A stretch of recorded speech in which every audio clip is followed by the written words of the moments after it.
এখন খুব সকাল 5টা 15 বাজে। তো এমন সময় আমি বারান্দায় এসেছি একটু ভিডিও করার জন্য। তো দেখে মনে হয় যে অনেক সকাল। আসলে যখন দিন বড় হয় তখন দেখা যায় সময় কম হলেও অনেক আকাশগুলো খুব পরিষ্কার দেখা যায়।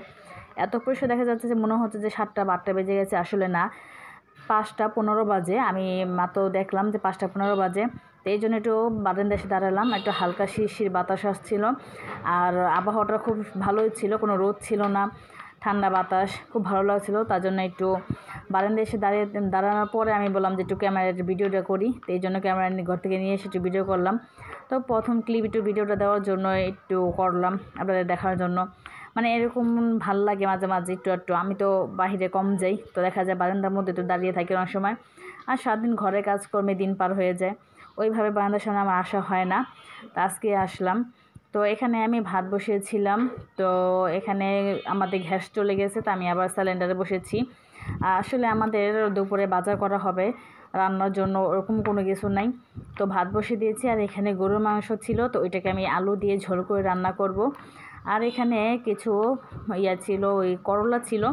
তো করলাগুলো পচে গেছে, সেটা আমাদের হয়তো খেয়াল করা হয় নাই, পচে গেছে সেটা দেখিনি। তো শুধু গরুর গোস্তটাই রান্না করব, আর গরুর গোস্তটা মেখে আমি কুকারে রান্না করব। তো আমি একদম কেটে কুটে রেডি করে নিয়েছি। আর আমার যেহেতু আমি হাতে ভিডিও করি, তার জন্য আমার একটু সমস্যা হয়ে যায়।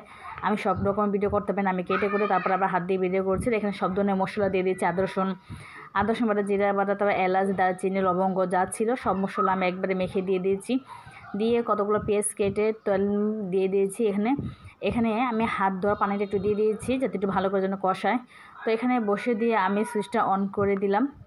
তো এটা আস্তে আস্তে হতে থাক। তারপরে সকালবেলা যেহেতু ঘর দোর ঝাড়ু দিতে হয়, এটা নিয়ম আমাদের বউদের, সকালে উঠে ঘর ঝাড়ু দিতে হয়।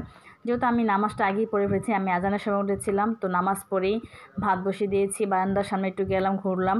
তো এখানে এসে তারপরে এই যে মাংসটা বসিয়ে দিয়ে এখন বলতে যায় ঘরটা পরিষ্কার করে নিই। আসলে ঘর অনেকবারই পরিষ্কার করানো হয়, কারণ আমার ছোটো বাচ্চা আছে, সারাক্ষণই ঘরটা পরিষ্কার করা লাগে, সারাক্ষণে ওরা নষ্ট করে, আবার এগুলো করতে হয়। এই সারাদিন এই ধোয়া মোছার উপরে থাকতে হয়। একটু জিরে টেলে নিয়েছি, নিয়ে একটু ব্লেন্ডার করে রাখবো, যাতে পরবর্তীতে যেন দেওয়া যায়। লাস্টে হওয়ার আগে একটু দেওয়ার আগে নামিয়ে দিব। তো এখানে আমি আলু দিয়েছিলাম, আমি অফ ক্যামেরায় আলু দিয়েছিলাম কষানোর সময়। তখন ভালোভাবে আলু আর মাংসটা একদম ভালোভাবে সিদ্ধ হয়ে গেছে, তারপর ঝোল দিয়ে দিয়েছি। তো একটু পরে আমার শাশুড়ি এখানে বাজার থেকে মাছ আনছে, কই মাছ আর চিংড়ি মাছ, একদম লাফাইতে আছে, এরকম সুন্দর। তো এখানে কোটা ধোয়া সব হয়ে গেছে। চিংড়ি মাছগুলো আমি একটা কোটের মধ্যে রেখে দিয়েছি, এটা শাক দিয়ে ভাজি করব, আর কিছু করলা দিয়ে বা কিছু মাছ ভুনা করব।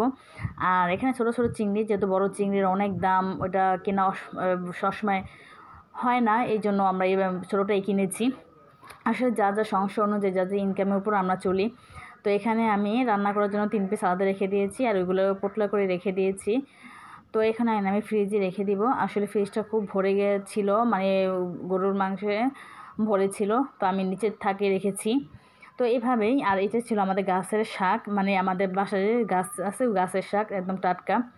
তো সব কিছু করার পরে দুপুরে খেতে বসেছি। ফাইনালি সব কাজকর্ম শেষ, সবার খাওয়া দাওয়া শেষ, সবার লাস্টে আমিই বসেছি। তো কে কে আমার মতন সবার লাস্টে খাওয়া দাওয়া করেন, আমার মতন যারা গৃহিণী আছেন তারা সবার লাস্টে হয়তো খাওয়া দাওয়া করেন। তো কে কে আছেন আমার মতন সবার লাস্টে খাওয়া দাওয়া করেন, এটা আমাকে কমেন্ট করে জানাবেন। আর আমার ভিডিওটি ভালো লাগলে একটা লাইক, একটা সাবস্ক্রাইব করে যাবেন। আপনাদের উৎসাহতে আমি সামনে আরও ভালো কিছু করব বা এগিয়ে যাব। আমি নতুন, আমাকে সবাই সাপোর্ট করে